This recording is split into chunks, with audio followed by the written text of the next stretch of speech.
Hello and welcome to lesson 2 of Crime and Punishment. We're still looking at key question 1, causes of crime. To start us off today, what I want you to do is have a look at this picture. I want you to think about what is going on, where is it, who is it, and why is it happening. I'd like you to pause the video a sec and have a good look at it and see if you can read some of the words on it, and just have a think about what actually is going on. So once you're back from pausing, what I would like you to do is have a look at the YouTube link that I have put on the side by here if you can. This is a clip from the first scene of the film Elizabeth from 1998. Watch the dramatic clip, see if you have any more clues as to what is happening. I will warn you, it is a little bit distressing, okay, before you click on it. Age appropriate for year 11, but a little bit distressing, just to warn you. So, pause the video and go and watch that for me, and then come back and see if you can guess what is happening. So, as you might have guessed, it shows the burning of Latimer and Ridley in London in 1555. Latimer and Ridley were two Protestant preachers who refused to become Catholics, and because of this were executed or burned at the stake under the orders of Catholic Queen Mary I, or, as she has become known in history, Bloody Mary. So the Tudor period was a time of very up and down religious change. Okay, it was a very turbulent time with regards to religion. We're going to have a little look at that today and how that actually was a cause of crime. Now, you may have done a little bit of this in year 7 and 8, you may not have done, but just to give you a little bit of a background, we're going to have a look at the religious beliefs of each Tudor monarch, and we're going to evaluate the impact of the change had on crime in Tudor society.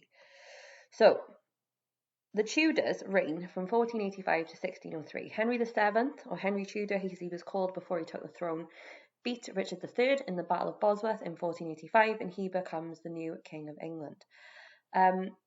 He actually has a very peaceful reign. He is a Catholic, and although there is sort of ideas of Protestantism spinning around in Europe at the time, he is a Catholic, and it's not really touched England as of yet. And for the years that Henry VII reigned, which is around 1485 to 1509, England was quite a peaceful country. Okay, their reign goes on until 1603, until Elizabeth I, who is the last Tudor, dies. It is a deeply divided time after Henry VII dies. Henry VIII becomes king, and the differences really between Catholic and Protestant is they're both Christianity, but they have very different ideas about how their religion should be observed. Catholics, for instance, believe in idolatry, and they'd have lots of stained glass windows, statues of the Virgin Mary. They believe that you can only worship in church. They believed that all of the sermons should be done in Latin, and that the Bible should be read from in Latin as well.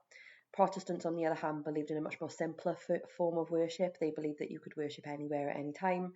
Priests as well within the Protestant religion were allowed to marry, whereas they weren't in the Catholic religion. So both Christianity, but very, very different types of Christianity. So Henry VIII, when he becomes king in 1509, he is married to Catherine of Aragon. Catherine of Aragon is the former wife of his brother. His brother Arthur, who was meant to become king, died early, and he married his widow, Catherine of Aragon. She is a Spanish princess. They have many children, but unfortunately only one of them survives, and her name is Mary. By the time they're about 20 years into their marriage, Henry VIII is starting to look elsewhere because he is determined that he wants a son, that he wants to carry the Tudor lineage on with a son, because this is at a time when technically women could not inherit the throne, and women were thought not capable of inheriting thrones. And so Henry VIII very much wanted a son, and because of this starts to look elsewhere for a wife, where he meets Anne Boleyn. Henry VIII wants to marry Anne Boleyn. The Catholic Church will not grant him the divorce that he wants. And so because of this, Henry VIII brings Protestantism into England. He makes himself head of the church in England. Or the Catholics believe that the Pope is head of the church. Protestants believe that the monarch is head of the church.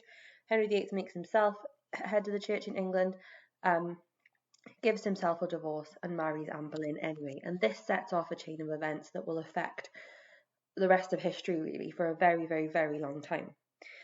And so Henry VIII is a Protestant, but he's sort of a Catholic at heart. He doesn't really persecute Catholics per se. He persecutes anybody that thinks badly of him. So it actually becomes a rule during the time of Henry VIII that if you think bad things, or if you think about the death of the king, that is treason and you can be killed for that. Very difficult to prove, but somehow they managed it.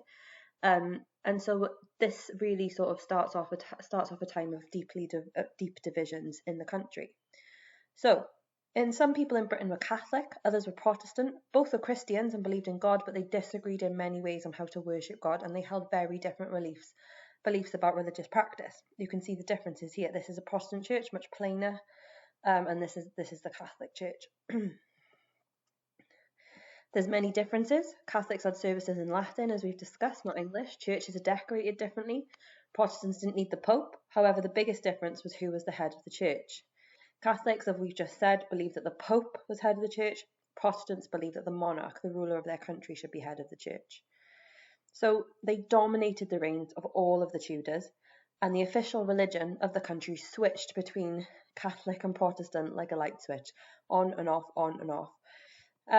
And so there's a huge growth in the crime of heresy. Now this is important. So this is the crime. So if you want to, and you want to go back and make some notes of what I just said, I would suggest that you do that. Heresy, and get this down in your books, is an opinion or a belief that is the opposite of what is the official religion. Okay, so they believe that heresy was believing the opposing religion to what was the official religion.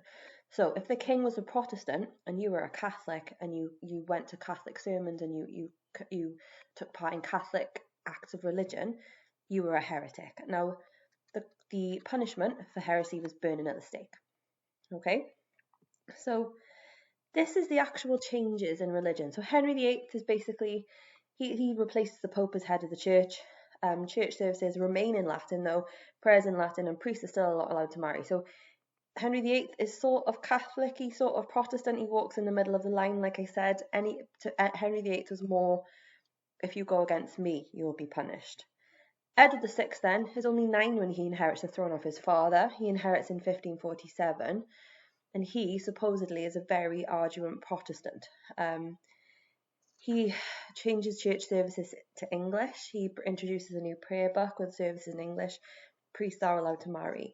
Now, obviously, he was 9. He'd been brought up in the Protestant faith, which is why he was such an arduous Protestant. But obviously, the people that were around him, his Lord Protector, the people that were helping him run the country as he was just a child, were also very Protestant as well. So that had a lot to do with that. When he dies, when he is just 15 in 1553, his sister, Mary I, inherits the throne, as there is nobody else to inherit the throne. She becomes queen in 1553, and she is queen for 5 years. Again, we see an absolute switch. Now Catholic becomes the official religion of England. So everybody that was Catholic in Edward VI England were being persecuted and hunted and killed. This stops during the reign of Mary I, and now we actually have Protestants being hunted and killed.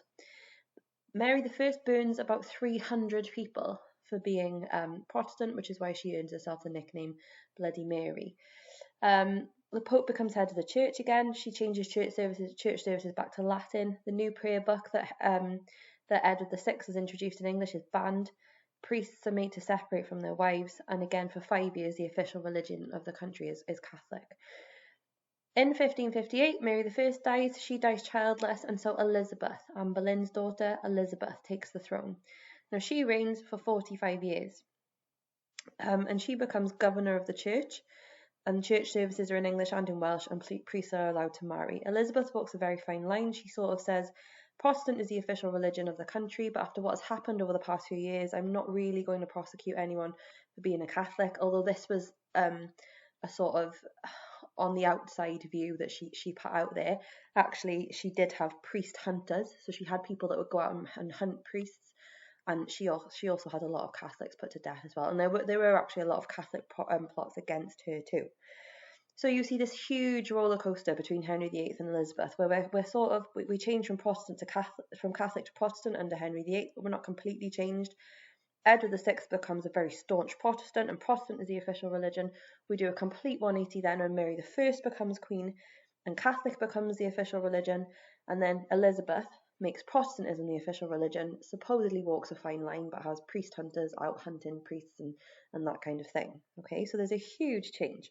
So attached to this, I want you to print this out if you can, or if not, you can put a picture of it onto Word and you can just add some pictures in, add some writing in. I want you to create a visual representation with some labels of actually how religion changed during the Tudor period. Make sure you note the dates of each ruler as well, so we know exactly when it happened. So I'll pause the video to do that for me. Once you've done that, we're going to have a little look at treason. So following his break with Rome, Henry VIII attempted to silence opposition by introducing a new set of treason laws.